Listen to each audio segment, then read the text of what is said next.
welcome to Cyber Centre Training. In this video we'll be taking a look at user profiles, how we create administrator accounts, how they can be hidden and how we can detect them, and how forensically information can be gathered. First off, we'll be talking about user profiles in general and how Windows manages them, so we can best understand how we can use this later. First off, run command prompts as administrator so you have full admin rights. When we take a look at user accounts, we have net user. This will list all the user accounts that exist on the local machine. Windows does create some default ones, such as the administrator account and guest, and also the default account, and all those have different privilege permissions. The next thing we'll be looking at is the user profiles that are on Windows. So if we change our directory to the root and then users, we can see the list of user profiles that are within the directory of users. This becomes important later. I'll show you two files and why. So if we change directory to account for a minute and we do dir/b/ah, this shows us the hidden files, one being into user.dat. That's of interest to us. We also look at another data file which is under app data, and then we look at local and then Microsoft,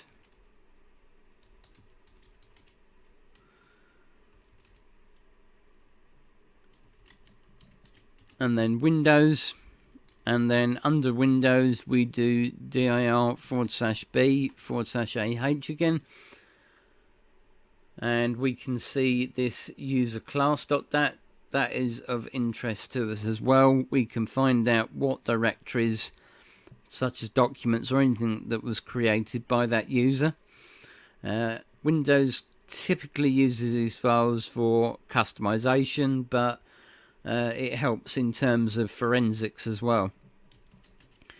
So these are under specific accounts, and we can see that they are indeed linked to that user profile. The next place we will look at is the Windows registry, and under H key local machine, and then we drill down to software and then Microsoft, and then we look for something called Windows NT,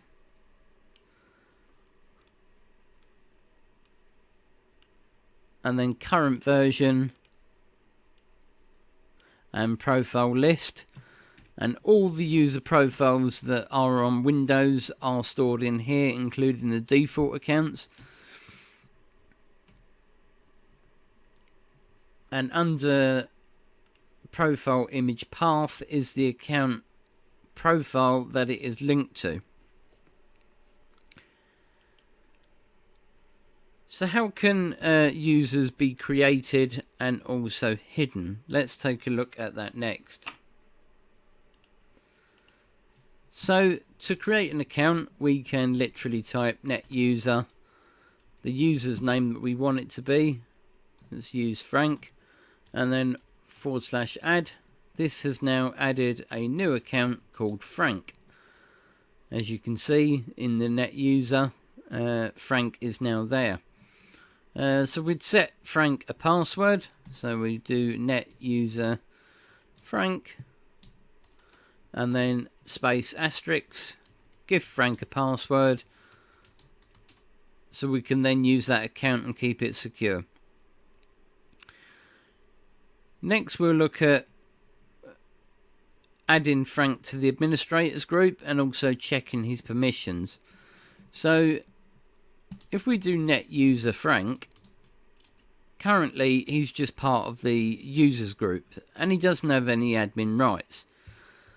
We can check people that do have admin rights by going net local group administrators, and you can see that Frank's not in there. So we now have a new account called Frank, and Frank is now visible on the login screen. Let's take a look at the changing the directory to users and seeing the profiles that are still there. So currently we have the normal profiles that are there, but Frank doesn't exist yet because he's never logged into his account.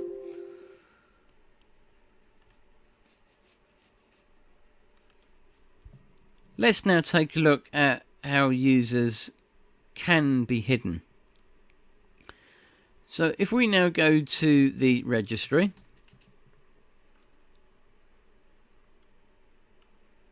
and at the very top you'll see HKey local machine. We come down to software, we come down to Microsoft, we come down to Windows NT, current version, and we look for WinLogon. And under WinLogon, special accounts doesn't exist, so an attacker could indeed create a new key, call it special accounts, and then under special accounts create a new key and call it user list, and then anyone in this list with a 0, they will be hidden from the logon screen, and anyone that has a 1 or has no value in here, they will be also available to log in at the logon screen. So let's create a new dword value for a minute and call this Frank, and then because it has the value of 0, Frank will not be available to log in to Windows in that environment where it shows the users on the login screen. But Frank can still use his account, and we'll show you now. So let's take a look at Frank's permissions first. Currently he is only users, so we want to make him an administrator. We do this by doing net local group administrators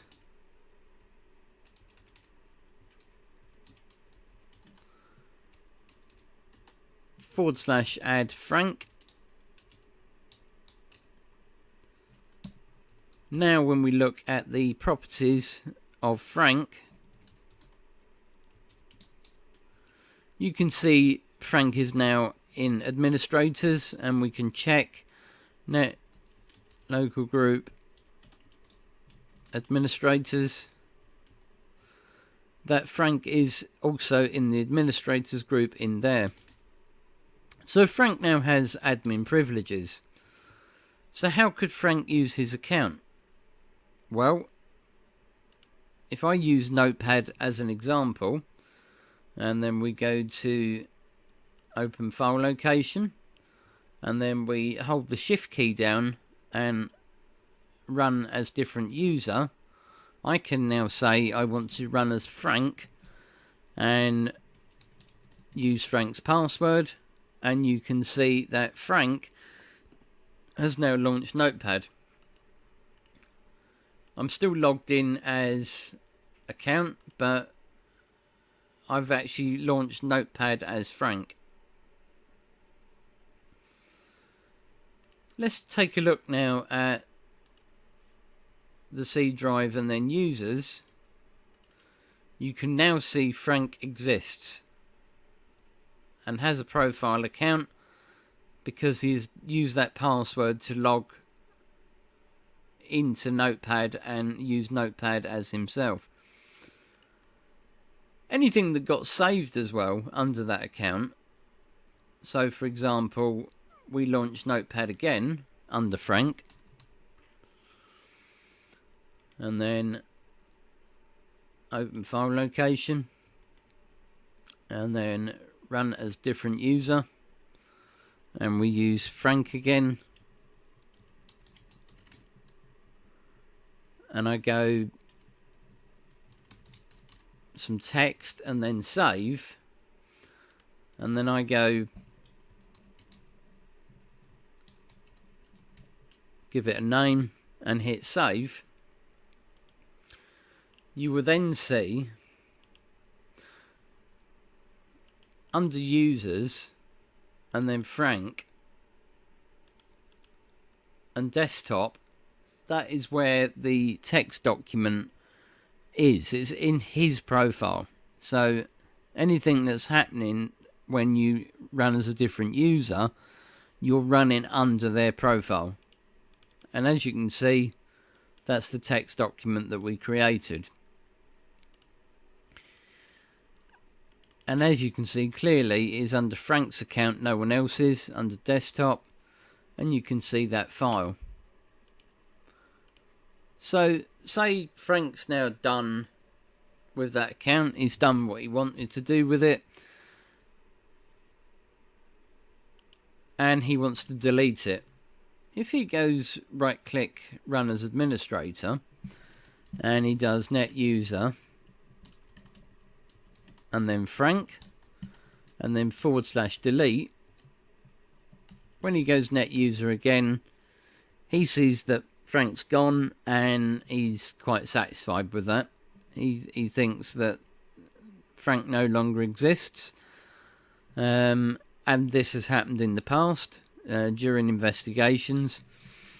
And when we go to our users again, so cd users, and then Frank's profile still exists because it was never deleted, and you need to properly delete the profile in order to actually have Frank deleted out of the user profile list.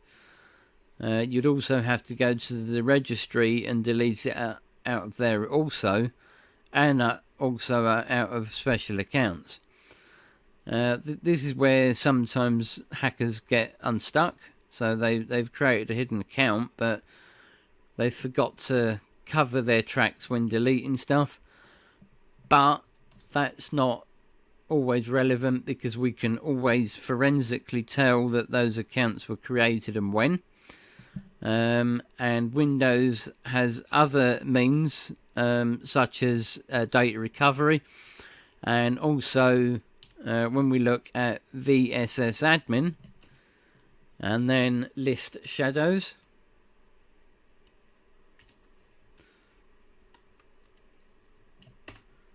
you will see that there is a shadow copy volume, and when we go to that location,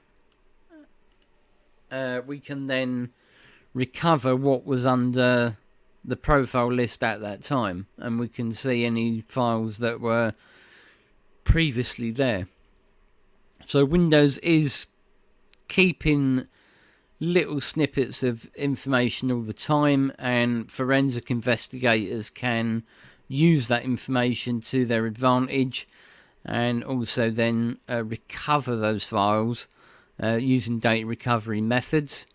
So you can never really hide directly, but that's how hackers tend to try and move around the operating system laterally undercover, so they're not being detected immediately. They can't hide, obviously, from net user. That always will show any user profiles as they have them, and they cannot hide from net, local group, and then administrators. This is again, and they're going to want to be in this group in order to do any activities.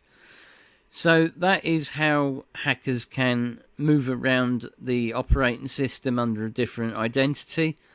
Typically they're doing this so that they wouldn't get pulled into any investigations under a different profile that's theirs. So they create a different admin account and give it a name and local admin rights, so then they can run any malware or anything like that. But that is how we can forensically detect that they were there, and we can also get files that were previously used and timestamps as well. So we can check when a user was created, and typically if there was CCTV in the area, we could then check that. We would know where the computer name, and we can then get that, and so we'd know where that computer sat, and we could start looking at CCTV as well as we gather evidence.